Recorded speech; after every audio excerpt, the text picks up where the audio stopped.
Hey there, creatives. Thanks so much for listening to the Creative Psychotherapist podcast. I'm excited to share this next conversation with you. If money is not your thing and it feels overwhelming, um, I think my next guest could really be an asset and help with that.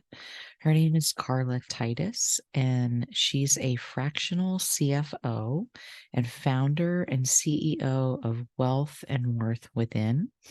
And in this conversation today, she shares a little bit about what we need to be thinking about in terms of, um, finances in our business and some things that we can do to help prepare for selling our business should we choose to do so at any time.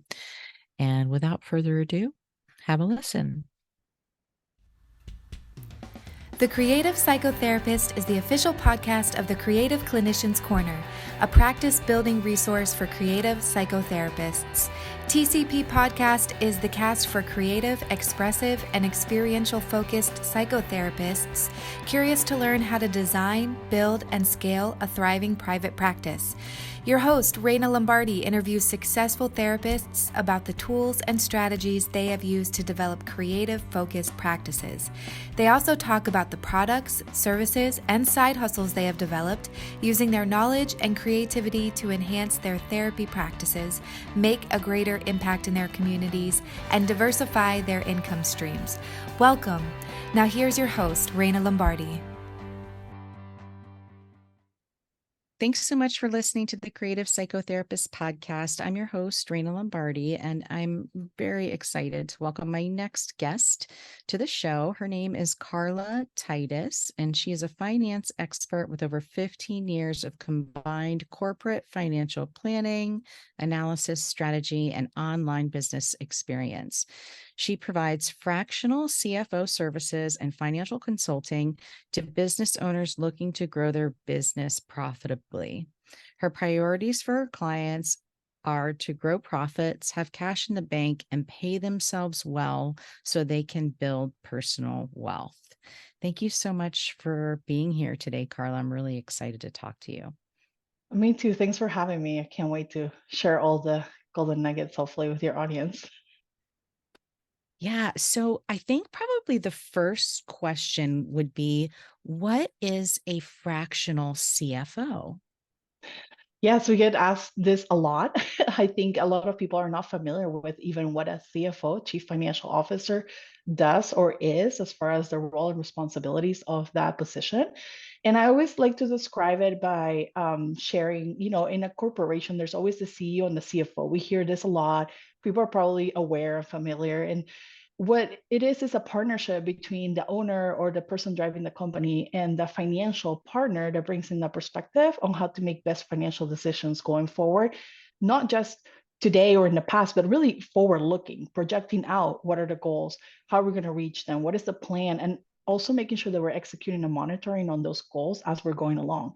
The other thing that I compare it to is when business owners are having money questions and they look at their accounting team, at their bookkeeper, at their accountant, and they're like, well, can I afford to hire? Should I do this thing? Can I buy this other, piece of equipment I need?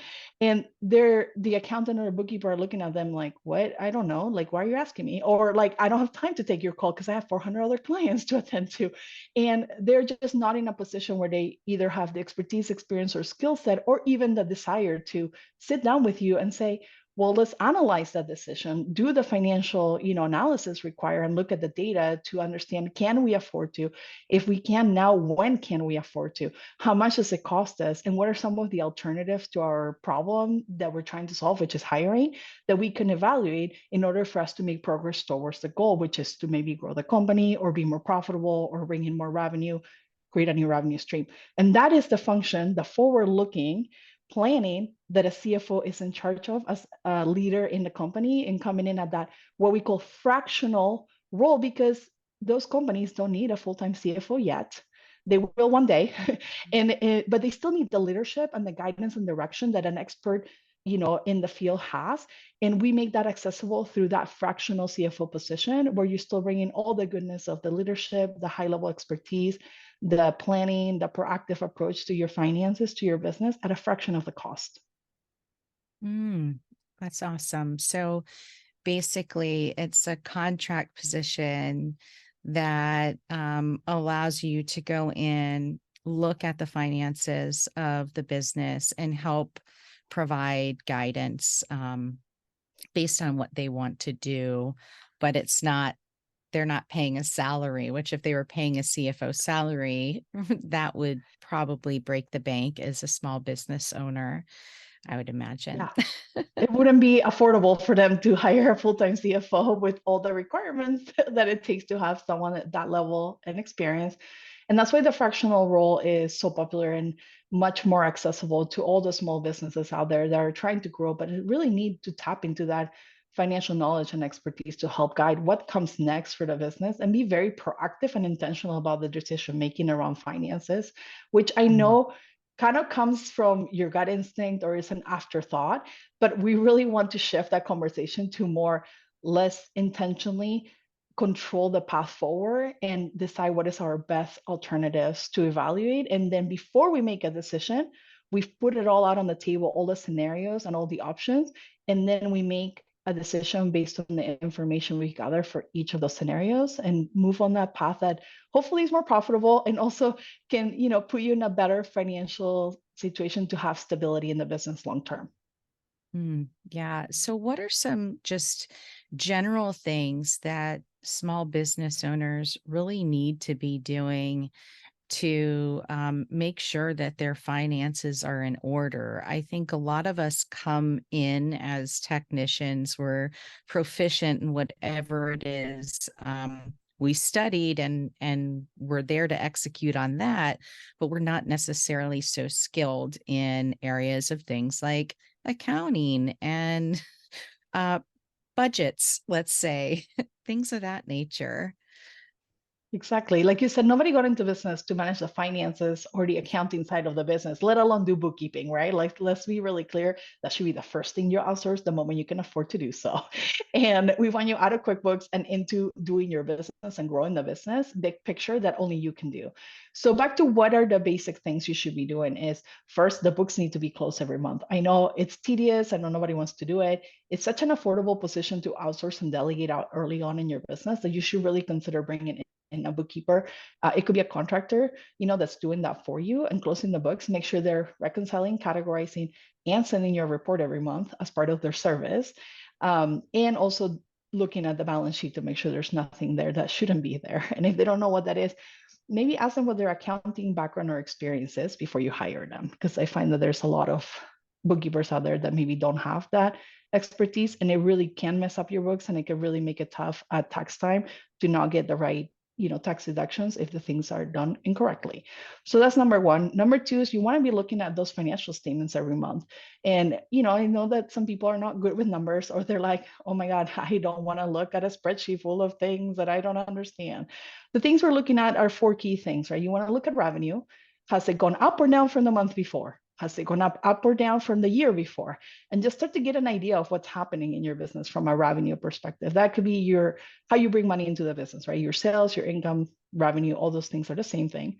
Then you want to understand what are your costs of services. So if you have clinicians and you're paying them wages to do the work, to deliver the service, you need to understand what is that cost.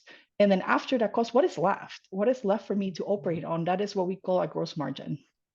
And knowing your gross margin will start to give you some good idea of, are you at a healthy level, or you need to make some progress towards getting back to a healthy level.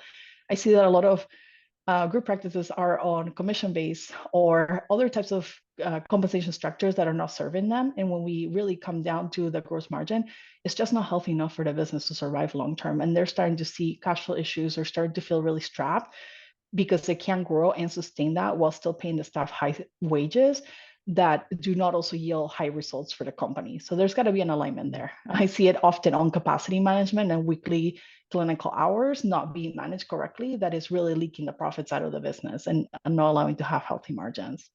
And then from there, you want to look at your expenses of running and operating a business, total expenses, right? What is your subscriptions costing you? What is your rent costing you? Utilities, if you have cleaning services for the office, anything that goes into just the overhead, what we call, right, operating expenses of the business, your admin staff, maybe even yourself, because maybe you got out of clinical work at this point and you're just an expense of your business, managing the business and running it. So understanding what is that number, and again, has it gone up from the month before? Is it down from the month before, year over year? Just start to see some patterns in that. And you don't have to look at that many numbers to know where or not your business is healthy. Finally, there should be some profit left. And if there's not, then we need to do something about changing that. And that's where this proactive planning really comes into play, to understand what is your path forward to fix that issue. What are your action steps to get you to profitability, even if it takes 1 or 2 months? And also, do you have enough cash flow to get you to the 1 or 2 month mark before you run out of money, you run out of business? And that's one thing that I think a lot of group practices are not managing. If you're insurance based, it's going to take 30, 60 days to collect on those. How healthy are your receivables? Are they growing? Are your billers doing the follow-up job? And if you're private pay, are your clients paying you on time, or they're taking like 120 days to pay their invoices? And do you have a process to follow up with them? Again, we want to make sure all those pieces are integrated, because they all impact those 4 numbers: revenue, cost of services or cost of goods sold, right? Operating expenses, and at the end of the day, profit that's left for you as the owner to hopefully not just pay yourself, but also take some draws so that you can build your own personal wealth. Yeah, I think that's really important. And I do think that it is challenging for many of us in this particular business. One, because all of us have our own money stories that we bring along to the work. But two, I think that there's a lot of pressure in terms of accessibility and what that means in terms of fee structure, and how can we command a rate that's commensurate with our education, training, experience, etc., but that also meets our rising financial needs. The cost of living has gone up exponentially the past few years. And, most insurance companies have not raised their rates, which means that we're kind of getting squeezed as practitioners and making it difficult to really have a healthy, profitable business. What are some recommendations that you have for folks that maybe they are taking insurance, the insurance refuses to negotiate and increase rates? How can they make adjustments in their business to still be able to call in the finances that they need to take care of themselves personally? But also, like you're saying, you need to have a nice cushion to be able to pay bills out as you're waiting for those receivables to come in. What are some recommendations you might have for that? Yeah, so you mentioned fee schedule. That's one we always are looking and evaluating every 6 to 12 months with clients to understand, are we leaving money on the table? Sometimes you'd be surprised that if you bill more, actually the insurance will reimburse you higher for the same CPT costs that in the past they maybe weren't, and you weren't aware that their fee schedule reimbursement rates have changed. And we found with a client in the process of doing that we were leaving money on the table. And so we went ahead and raised it high enough that we knew that for a few years we will be okay not to revisit that, because we also didn't want to have to change the fee schedule over and over again every 6 months. And so we intentionally did a boost just because of that. And I think I know that money stories do play a big role in this, but just remember, you went to school for how long to be an expert in your field? People are seeking your advice because you have the experience and expertise and you put in the time to learn it, and people are benefiting. They're seeing value on the other side of this. And I also say, the more that you take in from payments and insurance and people who can afford it, the more you can afford to give back out to the community by giving some pro bono or reduced rate. And that is not possible if you don't have a profitable business. It's putting your oxygen mask on first, like they say on the plane, Mhm. before helping others. And the more oxygen you take in, the healthier you'll be to be able to help everyone else, right? And so it's no different here. We want to make sure that you're profitable first, that your margins are not getting squeezed. And if they are, we need to step back and analyze what is happening with each insurance. What are the rates that are getting squeezed or reduced? How much are we paying our therapists? And do we need to make a change going forward? This is not about decimating your workforce either, by the way, by reducing everyone's salary and then making a mass exodus in your company. But it's really Yeah. understanding for the next hires, do we need to change the way that we compensate? That's still fair, that's still, beneficial to them as much as it is to us as a practice. And making sure that that change aligns with the margins we want to see going forward. And I think that's a much easier shift than trying to get your current workforce to buy into a pay reduction. So like, don't try that, please. And also there's ways that we can get creative. Maybe, some practices have been on commission based and we're trying to get them away from that to like a set rate. And we'll offer, extra vacation days in exchange to changing, or we'll do a bonus structure instead and moving them away from commission. So those are some things that we try and test with. We don't do it all at once. We try with one person, see how that goes. The ones that we will be more willing to change, that value their time off, right? That like they want more vacation and we want less commission. So we try to offer them something that they see value in, and in exchange, we're asking for something in return. They can always say no, and that's okay. We just know that we'll have to eat the margin on those hires, and then the next ones we do, we'll do something different to make sure that we're bringing the right level of margin. But if you're not looking at your margins, reimbursement rates from insurance, reassessing your fee schedule, all of this is interconnected. And then last but not least, your receivables. Do you have 200,000 of receivables that's just sitting there waiting because your claims got rejected? There's no follow Mm. up. Your biller is not on top of it. Are you having to be behind your biller? Say, hey, did you submit? Did you resubmit? Did you call? Did they get denied again? What are we doing? And also, like, negotiating with insurance companies on rates is something that can be done. I'm not an expert on that, so don't ask me for help with it, but I know it has been done in the right way. There's people out there that teach you how to do that. And it's something you can evaluate to see if there's different, codes that you should be billing for, add-on codes that you can maybe tack on. Again, where appropriate and where the service is being delivered, obviously, we do everything with integrity and making sure that you're getting the most out of, your insurance. And again, not every medical biller is, as expert as others might be. So just making sure that Sure. you understand and are coaching and guiding too. And that's something we do for our clients, is we do work with their medical billers to understand, okay, why are receivables so high? What can we do about it? Is there something missing? Do we need more follow-up? And really help them kind of build that process, because to us it's also as much an accounting process as it is a medical billing process, It's a to connect huge those. accounting It process. is. Yes. Right? And Just the last but not least, right? reconciliation. Yeah, and like that really is your cash runway right there, right? If you think about, if you were to collect that at the moment you submit the claim, we probably would not be talking a lot about cash flow, because you would have piles of cash to rely on and runway and time to make changes. Things wouldn't feel so urgent. But unfortunately, because we're at the mercy of insurance carriers submitting payment, and then if an issue happens where your claims are completely rejected and you have like 100 claims rejected at once and you don't know what's going on, you have to get on the phone with them and try to resolve it and expedite, they're holding your payment hostage until you get that resolved. So if you don't have a line of credit, if you don't have that cash runway of 2-3 months of expenses, you might not make payroll in 2 weeks, right? And we never want to see you in that position where you're having to choose between paying your own personal bills and paying your staff. Like, that is not Right. fair to anyone. And it's No. not your fault either, but it happens. Unfortunately, things happen, right? Banks sometimes, decide to close your account for no reason or put a hold on it. Yeah. Weird things happen. And what I've learned from my years of being a CFO for small businesses is that we have to be prepared for a lot of things. And then when nothing goes wrong, it's great, because we just have a lot of cash and a lot of cushion and a lot of runway and don't have to worry about anything. That's true. I knock on wood, I have not had that experience, but I could see how it could easily happen.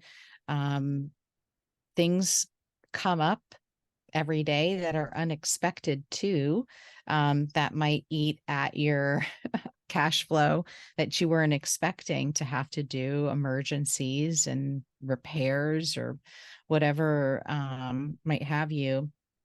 And if you haven't been actively like saving before you took on other people under your wing, I could see how just rapidly it could become a disaster. Yeah. Um, and and emotionally that must take a toll on people too when they're in that situation. Yeah, what I find with working with a lot of group practice owners is that everybody's so giving, so generous, and so caring for their staff that they'll bend over backwards and do anything that they need to make sure that they're taken care of, even if it means financially, personally taking a hit. And I think that we can avoid a lot of that if we were just managing our cash flow, preparing for scenarios where, again, for no fault of your own, maybe you were put in that situation, but you have 2, 3 months of expenses. So you don't have to, rush and try to solve something like an emergency, a fire drill all of a sudden. You really have 2 months to figure it out and make some changes and figure out if you want to apply for a line of credit or something else that can help you weather that particular situation.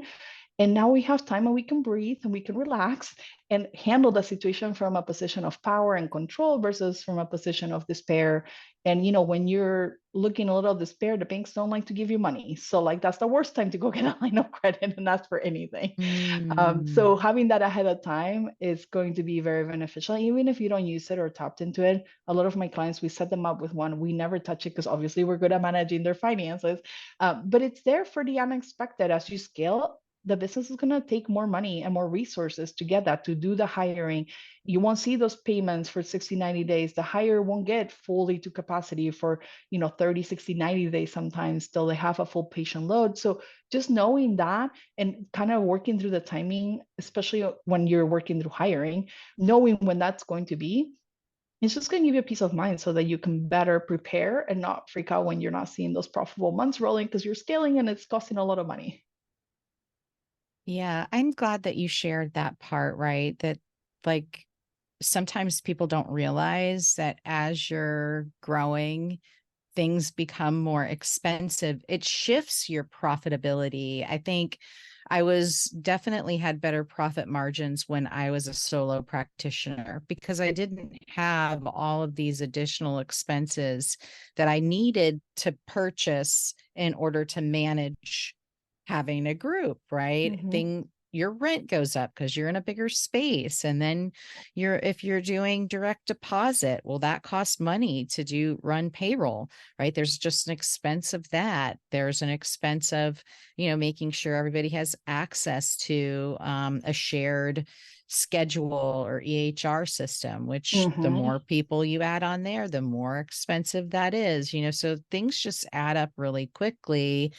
And it makes it much harder, I think, to be profitable as a larger group practice than it did as a solo practice. But there's probably things that I could learn to be more effective in this department too, I would say. Yeah, I think as you shift to group But practice, what happens is your profits do get tighter, but you also are, you know, taking out of a larger number, right? Your revenue is growing and you might still have 10% profit, but now it's a larger number that's 10% of. And what you want to be comparing is those percentage of, because as your company grows, now you're comparing apples to apples by looking at those percentage of revenue rather than absolute dollars, which we also want to look at to see, are we making more? But ideally, you have a bigger base that you're taking 10% off or 5% off. And that if that continues to stick, over year as you add more clinicians and to the practice, and the bigger that 10% of profit is going to be for you as a net number. And so there's benefits to scaling the practice. It's not easy, it is expensive, but I think that on the flip side, you should see more profit. The percentage again maybe won't change, but you should be able to see more absolute dollars as a profit total that you get to take home, and also need to reinvest back in the business. So there's a healthy balance there, and this is around the time where having our services or someone that's guiding the way, because your finances just got really complex. There's a lot of moving pieces, and as an owner, maybe you don't even have the time, let alone the energy, or really like wanting to even look at it. Like I know that a lot of practice owners are just like, I don't even want to look at my numbers, and we don't really know what's happening. And so they want someone to guide the way or show the highlight reel on what's happening. So they still have the ownership of it, but they don't have to do all the work. And we find that that complexity level is when we are best suited to work with a practice to come in and help delegate that out. You're not advocating your responsibility to know your numbers, but you at least have a guide to help you understand what's happening. Yeah, I think that's important and really helpful because like I said earlier, you know, we're probably really skilled at providing the therapy, but most of us don't have a background in accounting or bookkeeping or business management. Some people will go back to school and get those kinds of degrees, which is awesome. But for other people, I think it's almost an overwhelm thing too. Like it's overwhelming. I don't feel confident. I don't feel a sense of mastery here. And therefore I'll avoid looking at it, which is, you know, not helpful. It's not a healthy relationship with the money if you're avoiding looking at it. Mhm. Um, so having somebody that has that expertise to be able to create the systems and structures in order to get the money managed in an effective way and help you interpret, okay, you do have enough money to be able to go and do this X, Y, and Z thing that you want to add in your business, or you don't. And here's why. That's really helpful.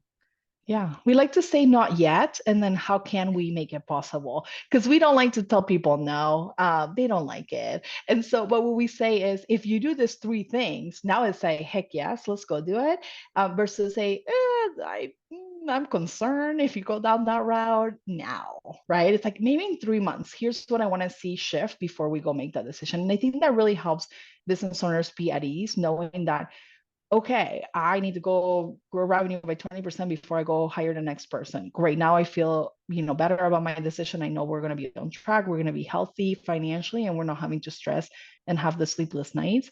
But also, something you said around, oh, some people go back to school and get like their MBA or whatever degree to learn.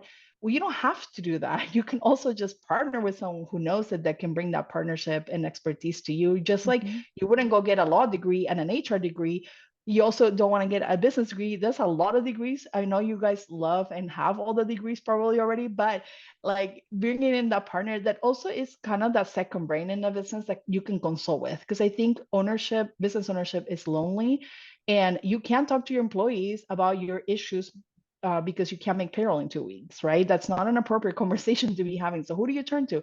Your spouse is tired of listening to you. They probably don't really have good advice either, like unless they have a business degree. And then your friends might not understand the stage of business you're at and might give you like advice for a different stage, right? And so unless you have a good support system, then who are you turning to for those questions to give you really sound advice from a financial perspective to really make sure the business is operating in a healthy financial way? Yeah, that's really sound advice and grounded in the reality of the situation, right? Like, um, yeah, we don't want to burden our employees or staff or team members with those things. And then, of course, you know, we need that, we need some expert information in those times. And we're probably not going to get them from our friends either, because they probably aren't an expert in our type of business. Maybe they're an expert in business, but they might not Mhm. be an expert in what it means to run a private practice, which I think is a little bit different.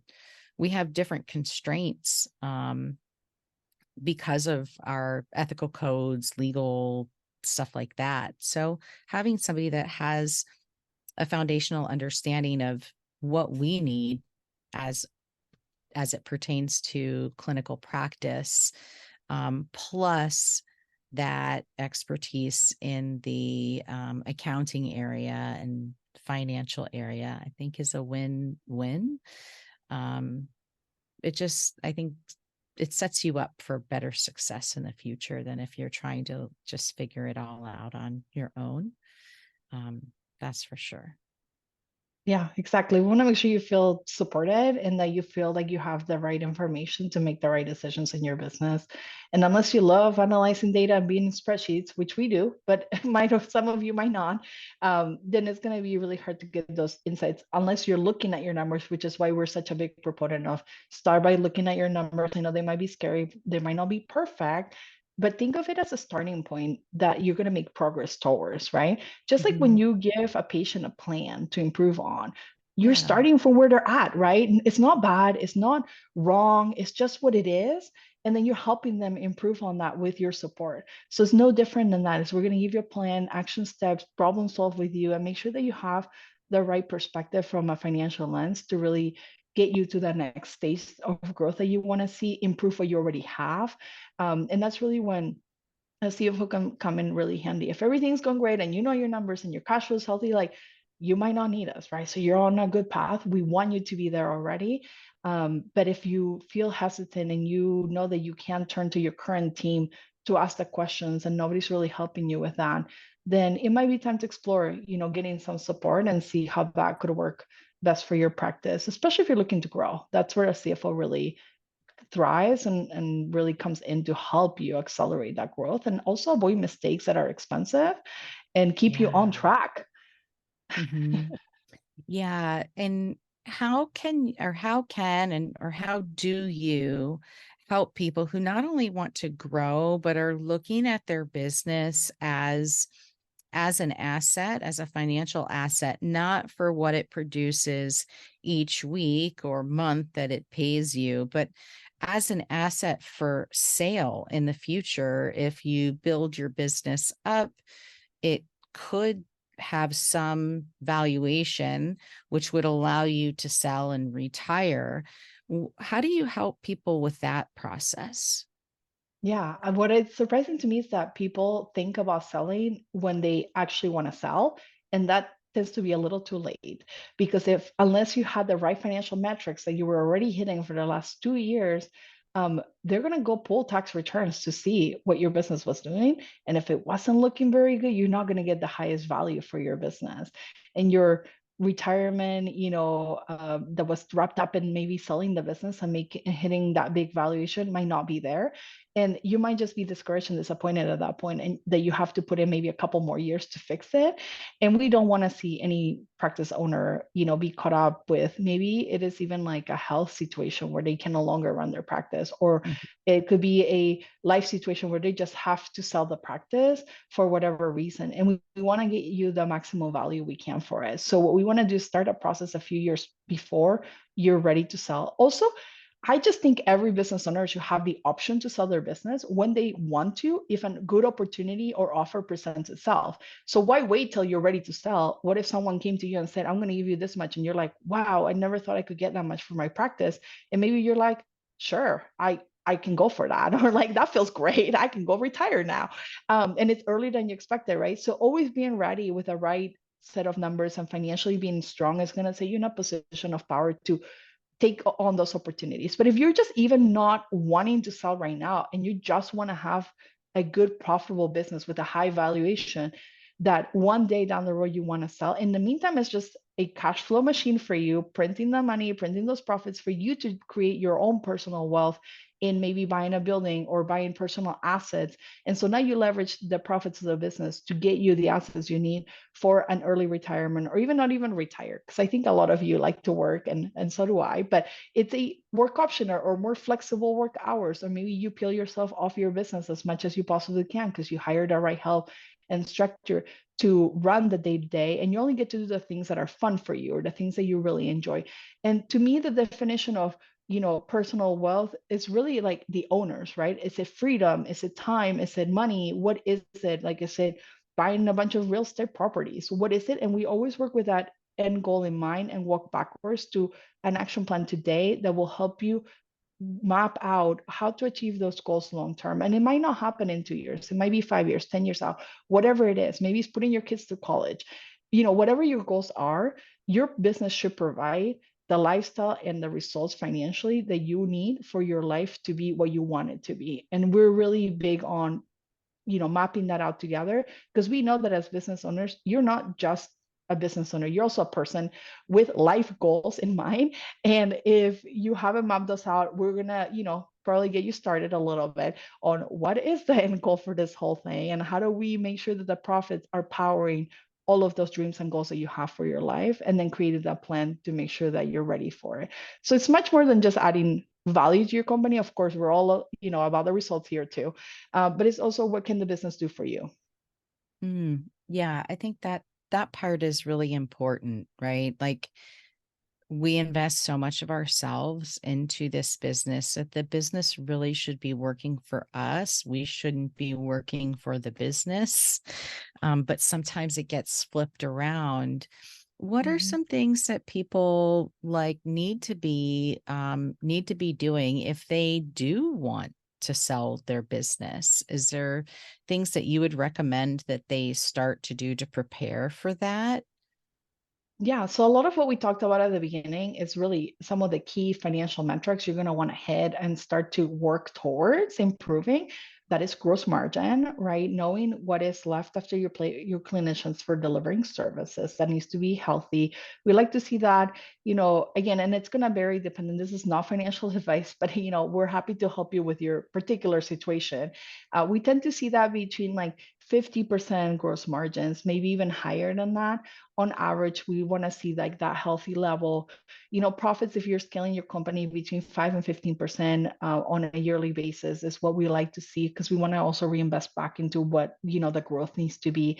And again, it's going to vary depending on the size of your practice, right? If you're just going from solo to group, that might look a little different because you're investing a lot. And then once you have, 10, 20 clinicians under you, the profitability starts to shift and it starts to get a little bit better. And then from there on, the more you add, you'll see those profits continue to stay. But again, it's from a much higher base. So really controlling that, controlling your overhead costs. I see a lot of practices that are just adding a lot of admin support, right? Like so many people, and maybe you can streamline some of that. You know what? Another opportunity that I see people are missing is automating a lot of the workflows, right? So what tech tools can we pay for to help reduce that amount of hours that employees are spending doing tasks, especially recurring tasks that maybe we can automate behind the scenes? And then obviously we want the human touch on the front end to make sure we're converting, inquiries to paid first appointments. But, where can you introduce something new to help your team save some time and streamline and help reduce the amount of workload? And also just setting up the right processes. I think sometimes we are doing things that maybe are not streamlined, and there's opportunities. Your staff might have some ideas, ask them. Have you seen, where we can improve? What are some things that you're noticing that we're continuing to repeat over and over again that could just be a automated process? And you'll be surprised how many ideas they might bring to the table. Um, but really keeping those overhead expenses to the right level, right? For the practice, as you grow and scale, you'll find that you'll add more to that, but really being intentional and evaluating every year. Are we putting the dollars to the Mm. right places? Like, what is the allocation? Being very intentional about that. With some of our clients, we do what we call like salary caps. We say the size of the team is going to cost us this much per year. And then we find a way on how we're going to fit everyone's salaries and compensation structure under that, so that we know what we can afford to hire, what we can't afford to hire yet, and maybe what to hire for, the future versus the now. And a good healthy mix of like interns, associates, and supervisees that you can have can really help your profit margin also increase. So like, not overlook some of those junior level positions that a lot of people need to get licensed on, and really are looking for the hours and being able to get the supervision hours needed to get their licensure, is really, helping with that margin conversation as well. So I think having like a good mix of experienced people and then more junior are really going to help you drive those margins. But at the end of the day, really think about, that profitability. Is it improving over time? Is it staying steady? How are my gross margins doing? And then, is the practice growing, right? Is the revenue increasing? Are we seeing more patients? How many appointments do we have? How many clinical hours per week? And start to evaluate those numbers that are really going to give you an insight into what else you need to be doing to continue to grow and increase the value of your practice over time. Um, those are the things we evaluate and look at with our clients to make sure that things are healthy and are going in the right direction. And again, everything is intentional. We don't do anything by, just because surprise, like this happened. No, we're like, we have a plan. we're working towards it, and we're intentionally trying to move the needle in those areas. Mm, I love that. And I agree. I feel like it's really important to have a system for tracking your metrics. Um, I know a lot of people will talk about that in terms of like social media and things, but I think it's more important to be looking at that in terms of what's happening in your actual business, right? Like, how are the calls being converted? What does that look like? Are you losing clients because the person on the phone isn't saying the right thing, right? That alone could be a way of automation, teaching people how to have those conversations that convert and encourage that client to book that first appointment, even if they're a little bit hesitant. Um, that makes a big difference. Yeah, I find that sometimes owners really benefit from getting on the front end of their process and getting on those calls to hear what patients have to say and like the feedback they get. That gives them an opportunity to also improve the process. So like don't overlook that, right? It might, I know you don't probably have a lot of time, but if occasionally you can jump on a few calls and just listen to what, patients are saying, then that gives you an idea of how to improve on things. And making sure that you're definitely coaching your staff on it, and improving on those conversion metrics, and also understand where are your clients coming from, like where are your patients finding you, because I think sometimes we invest time and money and effort on things that do not move the needle. I always say likes and comments don't pay the bills. We got to get those Yeah. calls booked, right? We want paid patients that are in need of our services and that we're matching with our services and providing that value and solving that problem for them. Where are they coming from? Are they coming from your website? Are they coming from your speaking engagements? Are they coming from local newspaper, magazine ads? Whatever you're doing online or offline that really could yield those patients to come finding you. And sometimes it is social media, but just understanding which platform and where are we going to put our efforts and how are we going to track that conversion to really understand that we have that return on investment, ROI, on those activities that we're putting time towards to bring in the right patients to our practice. Mm.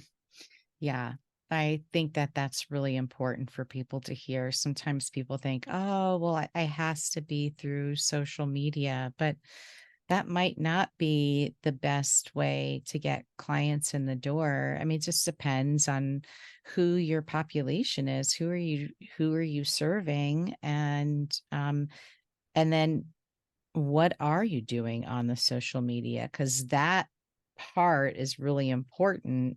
What's the messaging that you're using to get people to come in the door?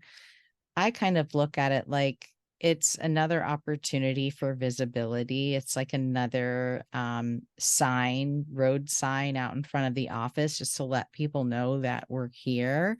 I don't invest a ton in that to convert. I'm more of I would say, in-person networker, connecting with other people, other therapists in the community, and building that community network.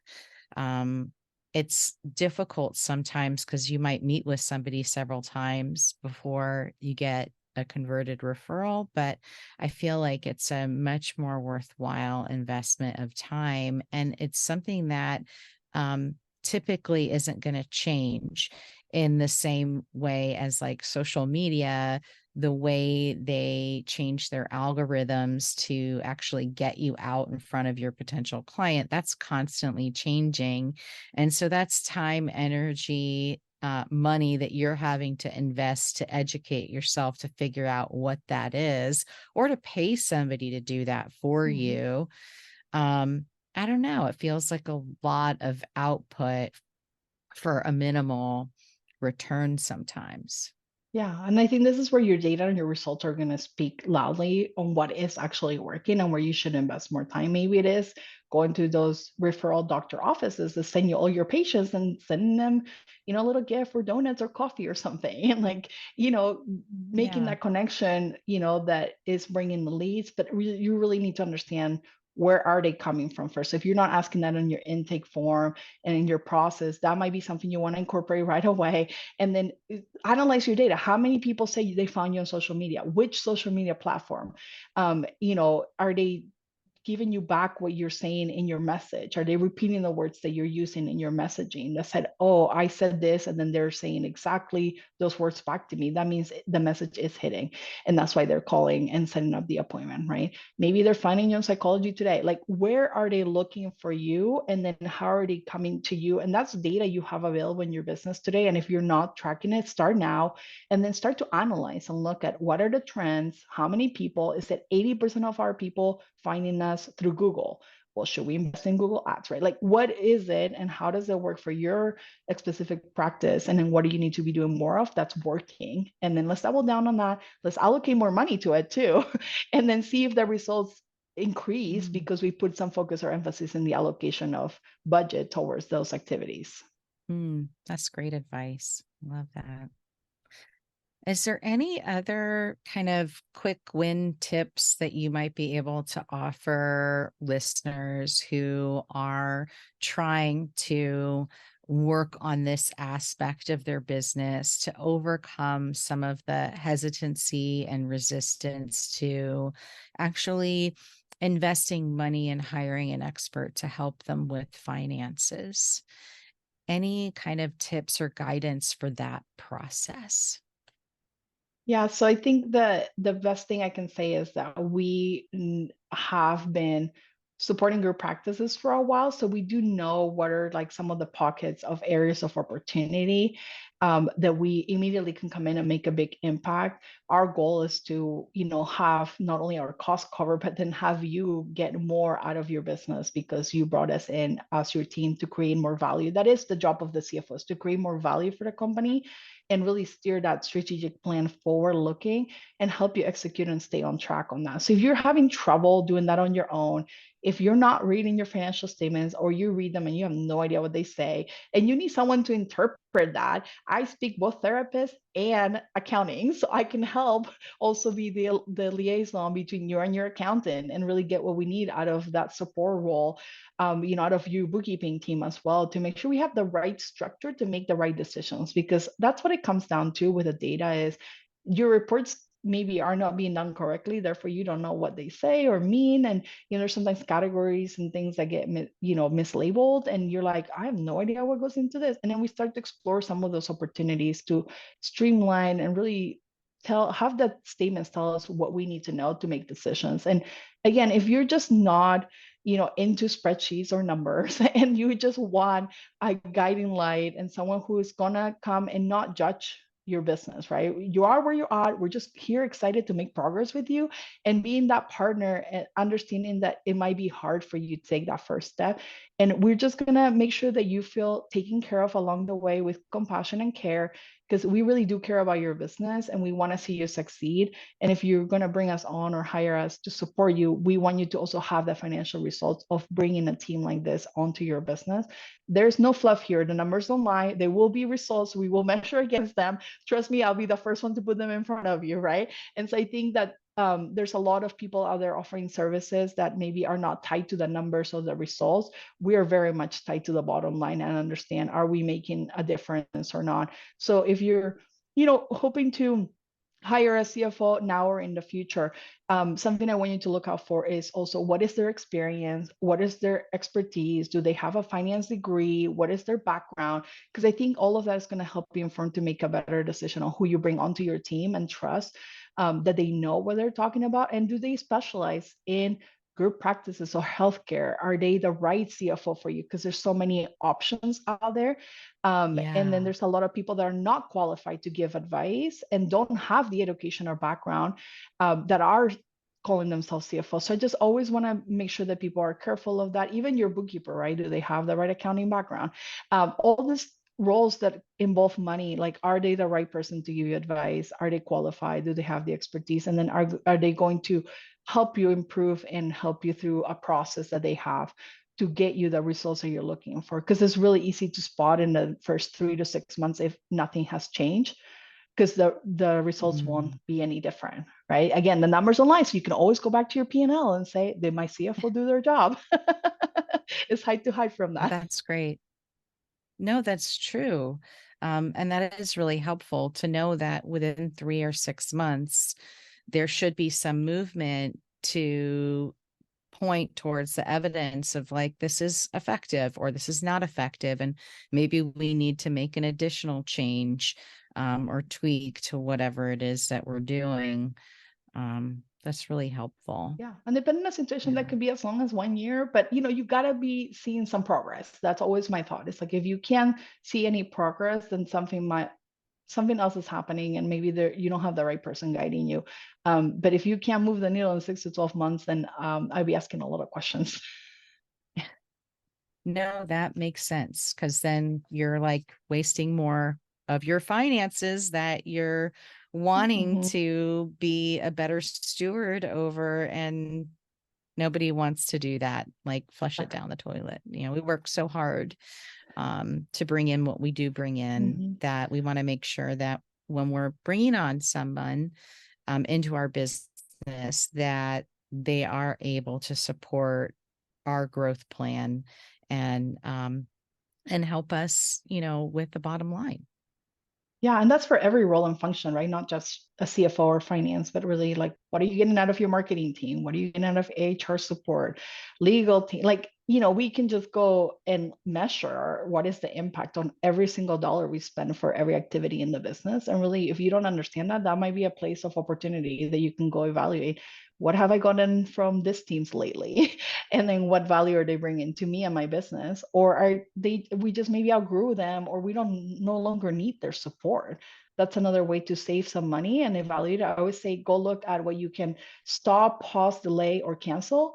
And those are the areas where you'd be surprised how much of the savings we can yell at our clients right away by just looking at those things. And it could be temporary, you delay or pause. It could be we cancel and then we realize 3 months later we really needed that and we put it back on.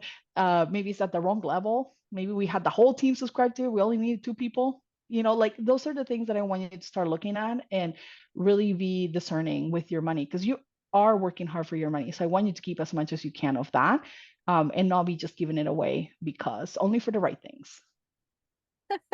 Yes, definitely. We don't want to give it away. And I love that idea of going through each thing line by line. And can I stop this? Do I even need this service anymore? Can I pause it temporarily because I'm not using it consistently?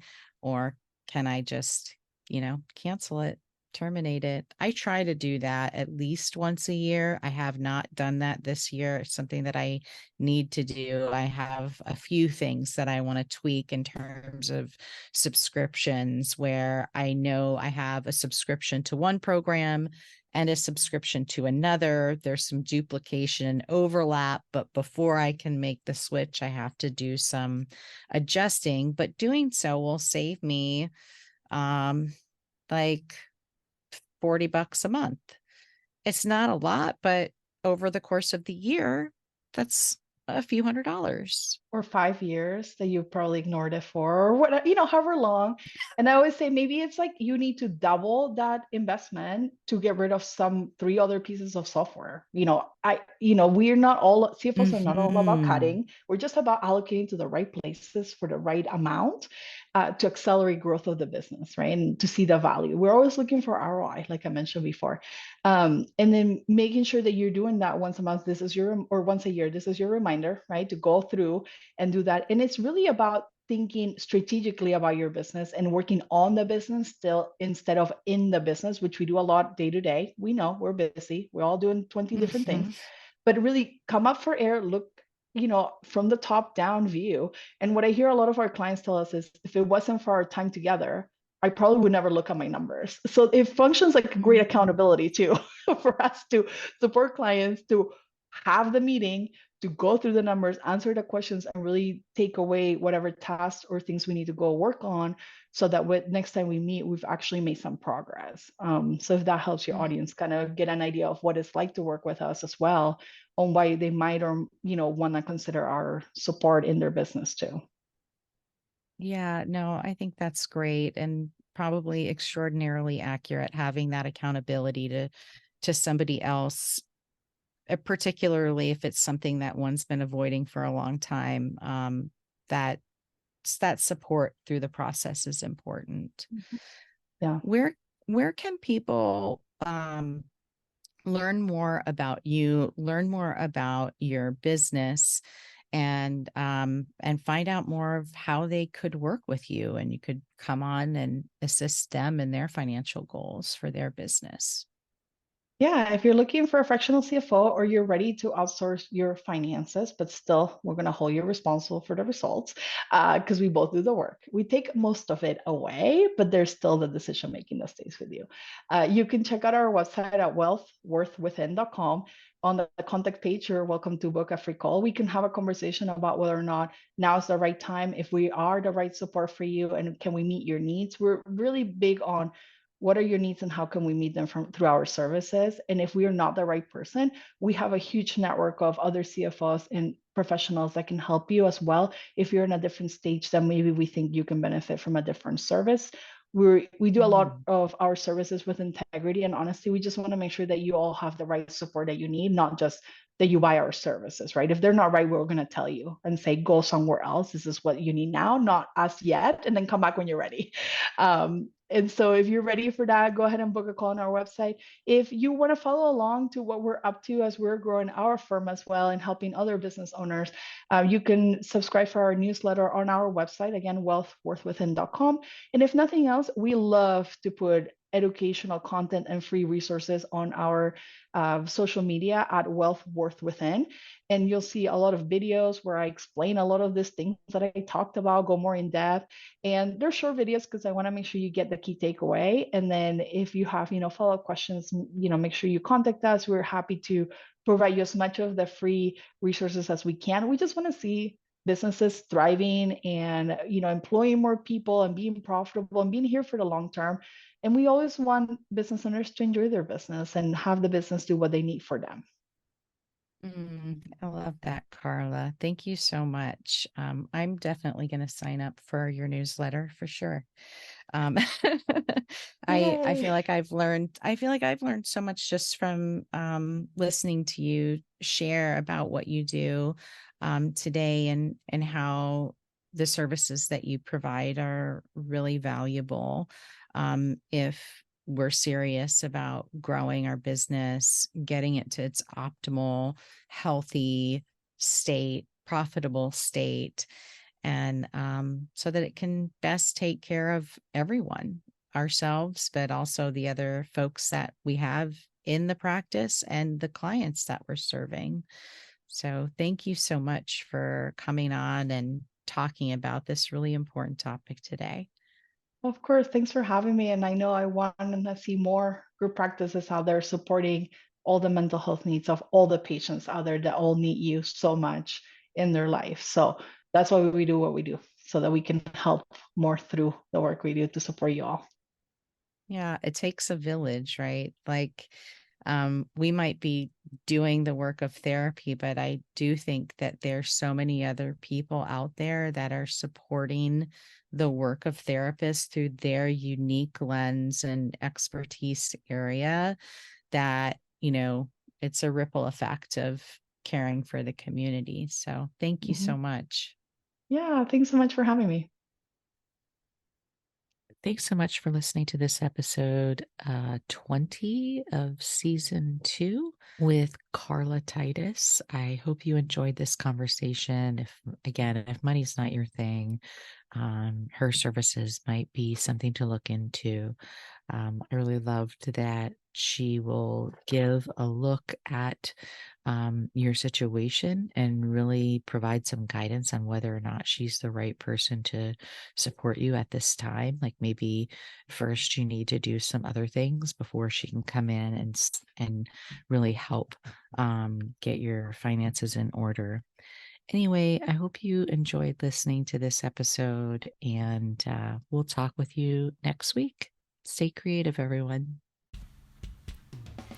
Thanks for listening to this episode of The Creative Psychotherapist. If you like what you heard, please rate, review, and subscribe wherever you listen to your favorite podcasts. For show notes, downloads, and additional resources, head over to the website at www.creativeclinicianscorner.com.